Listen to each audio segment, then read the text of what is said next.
I'm setting up what I'm gonna do tomorrow as far as it goes to pushing the needle forward towards my acting dreams and filmmaking dreams and whatnot.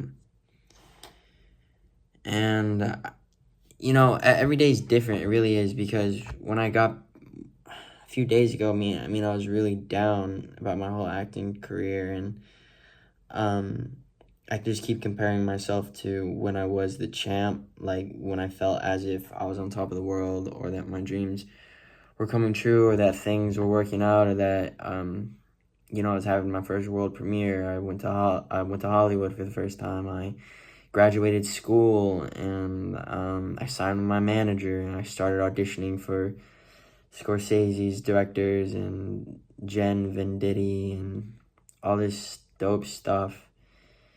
And I did my first I did a short film, or I brought to life my short film idea that I wrote, directed, and starred in, and edited.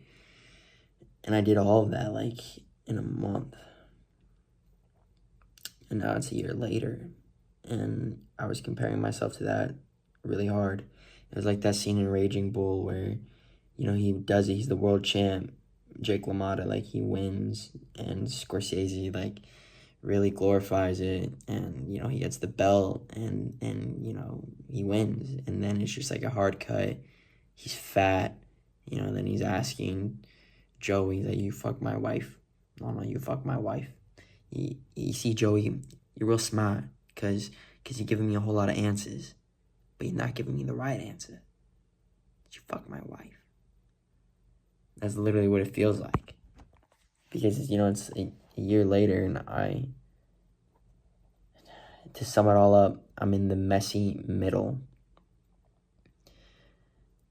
And, I'm working on my goals and putting in the work and whatnot, but where I'm at right now, how I feel right now, I know nothing's guaranteed, and I can't tell if right now is a fleeting moment of inspiration or if it's the honest truth.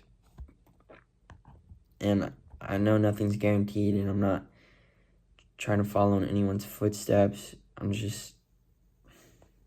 Okay, look, what I'm just trying to say is, everyone's talking about this whole Curry Baker, whatever, obsession. Okay, cool. And, like, I can see how he has his YouTube channel and how he was making short films and stuff. But I've been making short films my whole life, and I have a YouTube channel with 45 subscribers that I'm literally working on right now, literally uploading more content. And just the point is, I also think about Paul Thomas Anderson. He was 24 when he did Hard 8, and then he was like 27 when he did Boogie Nights. Curry Baker's 26 at Obsession.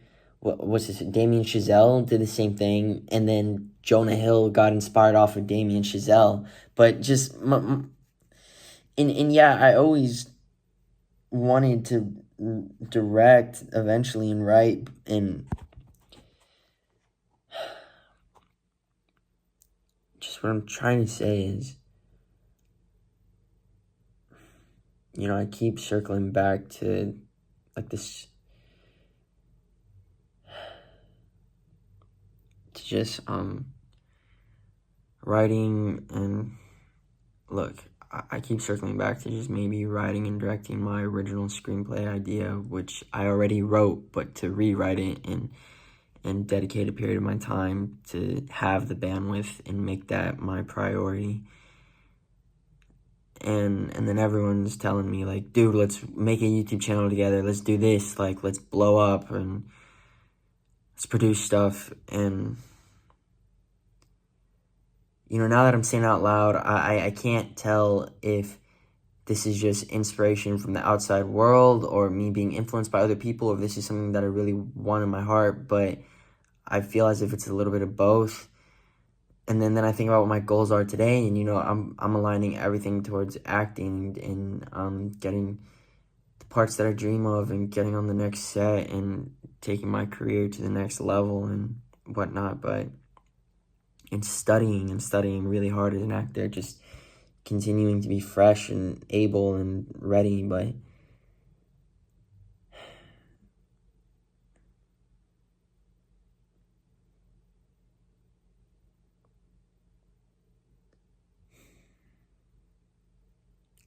Look. This is what I have written down for next week. It's Sunday night right now. This is what I have written down for next week. Post my short film that I wrote, directed, edited, and starred in, The Suburban Nights. It's my YouTube channel. I originally wasn't, but do that and promote it.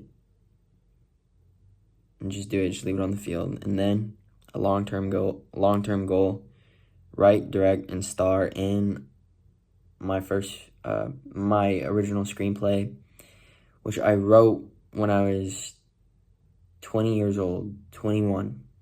I wrote the whole thing in 2022, 180 pages, and I was rewriting it a few months ago, but I haven't locked in because that hasn't been the main goal and the main priority.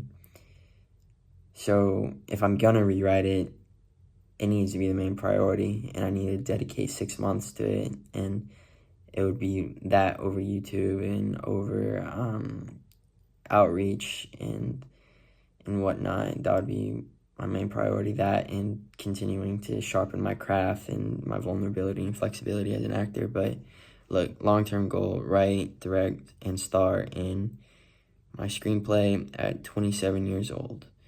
It's a teen horror movie.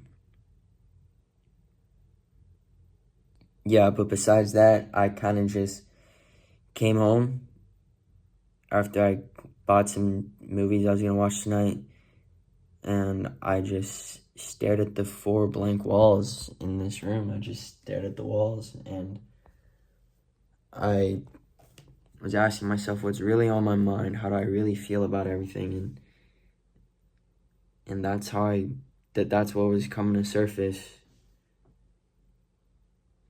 Just my ideas and all this stuff, and I don't have to wait on someone else. I don't have to wait on or my manager or the people who have. I don't have to wait on anybody. That can be my idea, and it can be my vision, and it can scratch my itch, and like how I see myself and the kind of parts I dream of, and how I'm also not only study, performance-driven stuff, but, like directors and whatnot. And, look, I was just thinking about that, and who knows? Maybe.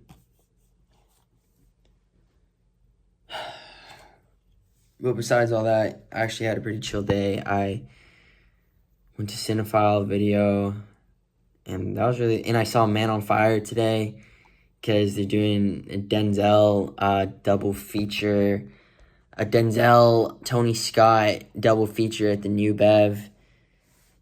And Man on Fire was kick ass. It was so dope. And then I went to Cinephile, and I just talked to. This is the only person I really talked to today, Greg from Cinephile, and he remembered me, and he was like, "Good to see you, man." And I was like, that makes me happy because I haven't been in town in a while, so. All right. That's enough work for today. Gotta get a gym membership tomorrow. I feel better about being in LA. I was having a really hard time when I got back here, and when I first moved here, it was not okay. It actually, I was really thinking it wasn't for me, and I really do feel isolated all the time, but I had a pretty good weekend, and had a really good vibe today, and this whole weekend, really, and today when I was just going for a drive, I was like, damn, okay, this is chill. I just,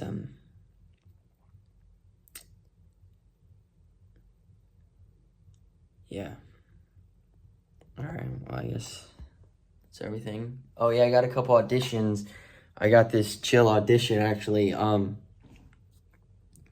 this short film from one of my Texas reps. It's actually a pretty solid script. I read the whole thing. It was really heartwarming. And, I felt really proud of myself because I woke up really late today, and I wasn't going to do anything like a serious work block on something, but I read the script, and then it kind of just came to me. And you know, that's one thing that, you know, I keep comparing myself to the past. But, you know, if I look back on this version of me a year ago today, he'd be so proud of who I am right now, because I feel as if my acting technique, my skill is just so sharp right now. Like it's just at a new level it hasn't been before. Like it's literally Super Saiyan right now. It's like and it's a different approach. And just the point is, I just started writing out so many things I was connecting to and making it real to me, as if it was just a journal entry, just a diary entry, but it was connected to both versions of me as the character and me, Cisco, in real life. And I was using all my techniques. Like, I was just answering all the questions without going through like this linear thing that I normally do, and I felt on fire. Like, my heart was just beaming in my chest. And yeah, so, you know, that's one good thing that helps me move forward from the things I'm holding on to. All right. All right, well, I'm gonna go watch TV now.